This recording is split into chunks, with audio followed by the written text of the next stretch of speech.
mila gazety manokatra boky mivimbona tena noho mamindra manao solomaso ka fantatry indrindra dia jeny tsy drato fa hoe tsara tare atao modera ny akora sy ny e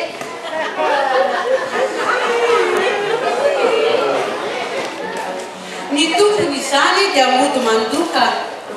kanefa ao anatiny dia mafoka mba ino ny isika izay be fakahakary manginatra ivelany